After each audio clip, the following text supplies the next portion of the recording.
আসসালামু আলাইকুম, স্বাগতম সবাইকে। প্রথমেই সরলরেখা পড়তে গেলে আমাদের সামনে যেই জিনিসটা আসে সেটা হচ্ছে স্থানাঙ্ক জ্যামিতি। স্থানাঙ্ক জ্যামিতি নাম শুনলেই বোঝা যাইতেছে যে এখানে আমাদের কোনো একটা বিন্দুর বা কোনো একটা কিছুর অবস্থান নিয়ে কথা বলতে হবে। কারণ এখানে দেখেন প্রথমেই বলতেছে হচ্ছে স্থানের অঙ্ক বা একসাথে বলতে গেলে স্থানাঙ্ক। সো আমরা এইখানে যেই জিনিসটা নিয়ে একেবারে ডিটেইলসে আলোচনা করব সেটা হচ্ছে যে কোনো একটা বিন্দুর বা কোনো একটা কিছুর অবস্থান। এই জিনিসটা প্রথমে যার মাথায় আসে তার নাম হচ্ছে রেনে ডেকার্টে। অনেক জায়গায় এটাকে রেনে ডে কার্টেসও বলা হয়, কেউ কেউ রেনে ডে কার্টে বলে। সো উনার নামের উচ্চারণ নিয়ে আমাদের খুব বেশি একটা মাথা ব্যথা নাই। প্রথমে এই স্থানাঙ্ক জ্যামিতির আইডিয়াটা বা কনসেপ্টটা উনার মাথায় আসে এবং উনার এই কনসেপ্টের উপর বেস করেই আমরা স্থানাঙ্ক জ্যামিতির একটা সিস্টেম পড়ি, যেটাকে আমরা বলি কার্তেশীয় স্থানাঙ্ক ব্যবস্থা বা কার্তেশীয় স্থানাঙ্ক system, Cartesian coordinate system. So আমাদের আজকের আলোচনার বিষয়বস্তুই হচ্ছে এই জিনিসপত্রগুলো, যে স্থানাঙ্ক জ্যামিতি কিভাবে আমাদের হেল্প করে বা স্থানাঙ্ক জ্যামিতি আমরা কিভাবে পড়তে পারি। এইখানে প্রথম কথা হচ্ছে যে স্থানাঙ্ক জ্যামিতি আমরা কেন পড়বো, যে কোনো কিছুর পিছনে একটা কারণ থাকে। সো এইখানে আমাদের স্থানাঙ্ক জ্যামিতি পড়ার কারণ হচ্ছে, দেখেন এইটার অনেকগুলা অ্যাডভান্স অ্যাপ্লিকেশন আছে। কিরকম? এই যে আমরা এখন মোবাইলে গুগল ম্যাপস বা গুগল আর্থ ইউজ করি, সেটা কিন্তু বেসিক্যালি এই স্থানাঙ্ক জ্যামিতির উপর বেস করেই তৈরি করা। দেখেন গুগল ম্যাপসে আসলে কি করা হয়, আপনার লোকেশন অথবা আপনার অবস্থান ট্র্যাক করা হয়, আপনি কত স্পিডে হাঁটতেছেন, কত স্পিডে যাচ্ছেন, এক জায়গা থেকে আরেক জায়গায় যাইতে কতটুকু সময় লাগবে, সবকিছুই কিন্তু ক্যালকুলেট করে দেওয়া হয়। সো এই জিনিসপত্রগুলো আসলে ক্যালকুলেট করা হয় এই স্থানাঙ্ক জ্যামিতির উপর বেস করে। সো আমরা শুরুটা করব একেবারে 2D স্থানাঙ্ক জ্যামিতি দিয়ে। দেন আমরা আস্তে আস্তে যখন আরেকটু বড় হব, ভার্সিটিতে উঠবো, কোঅর্ডিনেট জিওমেট্রি পড়বো, তখন দেখা গেছে হয়তো আমরা 3D স্থানাঙ্ক জ্যামিতি বা 3D আয়তাকার স্থানাঙ্ক জ্যামিতি যেটাই বলেন না কেন, ওগুলা নিয়ে আমরা তখন কথাবার্তা বলবো। আপাতত আমাদের সিলেবাসে শুধুমাত্র এই 2D স্থানাঙ্ক জ্যামিতি নিয়েই কথাবার্তা বলা হইতেছে। তো আসেন স্থানাঙ্ক জ্যামিতি জিনিসটা কি আমরা একটু বোঝার ট্রাই করি। এই স্থানাঙ্ক জ্যামিতিতে আমরা যেই জিনিসটা পড়বো সেটাকে আমরা বলি হচ্ছে আয়তাকার স্থানাঙ্ক ব্যবস্থা। কেন এই জিনিসটার নাম আয়তাকার, এই জিনিসটা আপনাদের মাথায় কোশ্চেন আসতে পারে। দেখেন এইখানে আমরা যেই কাজটা করি সেটা হচ্ছে ভাইয়া, যে এইখানে একটা অক্ষকে আমরা এক্স অক্ষ নাম দিই, আরেকটা অক্ষকে নাম দিই ওয়াই অক্ষ। আমি যেহেতু এখানে টার্গেট করতেছি কোনো একটা কিছুর অবস্থান বুঝাবো, সেই ক্ষেত্রে অবশ্যই আমার কোনো একটা রেফারেন্স পয়েন্ট লাগবে। কারণ আমি যদি কোনো রেফারেন্স পয়েন্ট না জানি, কোত্থেকে কোন জায়গায় যাব এই জিনিসটা আমি বলতে পারবো না। যেমন আমি যদি বলি আমি 10 মিটার সামনের দিকে যাব বা 10 মিটার পূর্ব দিকে যাব, এখন আমাকে অবশ্যই এই জিনিসটুকু বলে দিতে হবে যে আমি কোত্থেকে 10 মিটার সামনের দিকে যাব। আমি কি আমার বাসার থেকে 10 মিটার সামনে, অথবা অন্য কোনো জায়গার থেকে 10 মিটার সামনে? অবশ্যই আমার একটা রেফারেন্স পয়েন্ট লাগবে। এই স্থানাঙ্ক জ্যামিতির ক্ষেত্রে আমরা রেফারেন্স পয়েন্ট হিসেবে দেখেন এই এক্স আর ওয়াই অক্ষের যেই ছেদ বিন্দু আছে সেইটাকে আমরা বলি হচ্ছে মূল বিন্দু, যার স্থানাঙ্ক আমরা ধরে নেই 0,0। এই জিনিসটা অলরেডি স্বীকার করা যে মূল বিন্দুর স্থানাঙ্ক কত, মূল বিন্দুর স্থানাঙ্ক হচ্ছে 0,0। এবার একটু খেয়াল করেন, যখন আমরা স্থানাঙ্ক জ্যামিতি পড়তেছি তখন দেখেন আমরা দুইটা অক্ষ নিয়ে কথা বলতেছি। একটা হচ্ছে এক্স অক্ষ যেটা আনুভূমিক বরাবর আছে, আরেকটা হচ্ছে ওয়াই অক্ষ যেটা উলম্ব বরাবর আছে। একটু খেয়াল করলে দেখবেন ভাইয়া যে এই দুইটা অক্ষের মধ্যবর্তী কোণটা কিন্তু হচ্ছে 90 ডিগ্রি।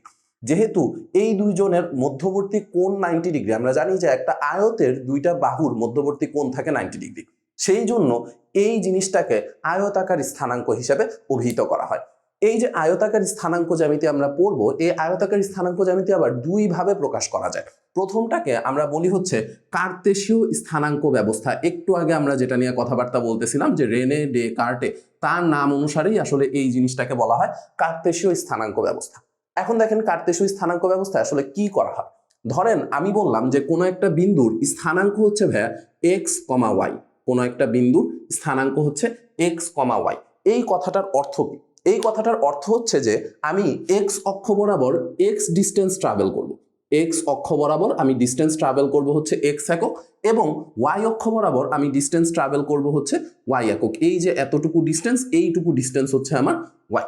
আচ্ছা, তার মানে যদি কেউ আমাকে এখন বলে যে কোনো একটা বিন্দুর অবস্থান হচ্ছে 2,3, কোনো একটা বিন্দুর অবস্থান হচ্ছে 2,3, এই কথাটার মিনিং কি দাঁড়াবে? এই কথাটার মিনিং দাঁড়াবে আমি এক্স অক্ষ বরাবর যাব 2 একক, ওয়াই অক্ষ বরাবর কতটুকু যাব? 3 একক। তার মানে এই যে পজিশনটা, এই পজিশনটাকে আমরা কি বলবো? 2,3। অবশ্যই হিসাবটা করতে হবে কোন জায়গার থেকে? মূল বিন্দুর থেকে। কেউ যদি এখন আমাকে বলে যে -2,3, এই কথাটার অর্থ কি? এই কথাটার অর্থ হচ্ছে ভাইয়া দেখেন এক্স অক্ষের ডান দিকটাকে আমরা কনভেনশনালি পজিটিভ ধরে নিই। এক্স অক্ষের ডান দিকটাকে আমরা কনভেনশনালি পজিটিভ ধরে নিই, তাহলে বাম দিকটা কি হবে? নেগেটিভ। সিমিলার ওয়েতে ওয়াই অক্ষের উপরের দিকটাকে কনভেনশনালি পজিটিভ ধরা হয়, নিচেরটা কি হবে? নেগেটিভ। এখন দেখেন আপনার বিন্দুর কথা কি বলা ছিল? -2,3। তার মানে এক্স অক্ষের নেগেটিভ দিকে আমি কত একক আসবো? 2 একক। এক্স অক্ষের নেগেটিভ দিকে আসবো 2 একক এবং ওয়াই অক্ষের পজিটিভ দিকে কতটুকু যাব? 3 একক। তার মানে এই যে বিন্দুটা পাওয়া যাইতেছে এই বিন্দুটাকে আমরা বলবো হচ্ছে -2,3 বিন্দু। আই গেস এই জিনিসটুকু নিয়ে কারো কোনো প্রবলেম থাকার কথা না। এইটাকে আমরা বলতেছি কার্তেশীয় স্থানাঙ্ক ব্যবস্থা। এবার আসেন এই স্থানাঙ্কটাকেই অন্য আরেকভাবে প্রকাশ করা হয়, সেটা হচ্ছে পোলার স্থানাঙ্ক ব্যবস্থা। কার্তেশীয় স্থানাঙ্ক ব্যবস্থা, আরেকটা জিনিসের নাম আমরা দিব হচ্ছে পোলার স্থানাঙ্ক ব্যবস্থা। দুইটার মধ্যে ডিফারেন্সটা কি দেখেন, এইখানে আমার বলা ছিল এক্স অক্ষ বরাবর কতটুকু যাইতে হবে, ওয়াই অক্ষ বরাবর কতটুকু যাইতে হবে, এই দুইটা ডিস্টেন্স আমার কাছে বলে দেওয়া থাকতো।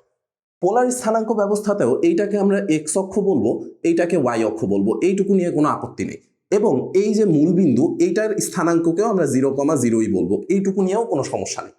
কিন্তু দেখেন আগের বার আমরা বিন্দুর অবস্থান প্রকাশ করতাম এক্স অক্ষ বরাবর কতটুকু যাব, ওয়াই অক্ষ বরাবর কতটুকু যাব, এই জিনিসটা দিয়ে। এইবার বিন্দুর স্থানাঙ্ক একটু অন্যভাবে প্রকাশ করব। কিরকম? এইবার ভাই আমরা বলে দিব যে আমরা মূল বিন্দু থেকে সরাসরি কতটুকু দূরে আছি, মূল বিন্দু থেকে আমরা সরাসরি কতটুকু দূরে আছি এই কথাটুকু আমাদের কাছে বলা থাকবে। যেহেতু দেখেন এখানে মূল বিন্দু থেকে সরাসরি দূরত্বটা বলা আছে, আমি সাপোজ বললাম মূল বিন্দু থেকে আমি 10 মিটার দূরে আছি। এখন মূল বিন্দু থেকে 10 মিটার দূরে কিন্তু যে কোনো জায়গায় হইতে পারে, উত্তর দিকে হইতে পারে, পূর্ব দিকে হইতে পারে, দক্ষিণে হইতে পারে, পশ্চিম দিকে হইতে পারে, যে কোনো জায়গায় হইতে পারে। সো এইটা যে পারফেক্ট একটা বিন্দু বা কোনো একটা পারফেক্ট লোকেশন বোঝানোর জন্য আমাদের এখানে আরো একটা জিনিস বলে দেওয়া থাকা লাগবে, সেটা হচ্ছে এক্স অক্ষের ধনাত্মক দিকের সাথে এই যে মূল বিন্দু থেকে সরাসরি দূরত্ব সেটা কতটুকু কোণ উৎপন্ন করে। তার মানে এই অ্যাঙ্গেলটাও আমাদের কাছে দেওয়া থাকা লাগবে। এই অ্যাঙ্গেলটার নাম আমরা ধরে নিতেছি থিটা। তাহলে দেখেন এই বিন্দুর অবস্থান আমরা কিভাবে বলবো? এই বিন্দুর অবস্থান আমরা বলবো হচ্ছে আর কমা থিটা, এই আকারে। আরটা কি ছিল ভাইয়া? আরটা ছিল মূল বিন্দু থেকে সরাসরি দূরত্ব, আর থিটাটা কি ছিল? থিটাটা ছিল এই যে মূল বিন্দু থেকে সরাসরি দূরত্ব, সেই দূরত্বটা এক্স অক্ষের ধনাত্মক দিকের সাথে কতটুকু কোণ তৈরি করে, এক্স অক্ষের ধনাত্মক দিকের সাথে কতটুকু কোণ তৈরি করে। এইটুকু যদি আমাদের কাছে বলা দেওয়া থাকে তাহলে দেখেন আমরা পোলার প্লাস কার্তেশীয় দুইটারই স্থানাঙ্ক ব্যবস্থা সম্পর্কে আইডিয়া পাবো। অর্থাৎ কার্তেশীয়তে আমাদের কাছে বলা থাকবে দুইটা দূরত্ব, পোলার স্থানাঙ্ক ব্যবস্থায় আমাদের কাছে বলা থাকবে মূল বিন্দু থেকে সরাসরি দূরত্ব এবং সাথে একটা অ্যাঙ্গেল। এইটুকুই ছিল আমাদের মোটামুটি স্থানাঙ্ক ব্যবস্থার একেবারে বেসিক আইডিয়া। ধন্যবাদ সবাইকে।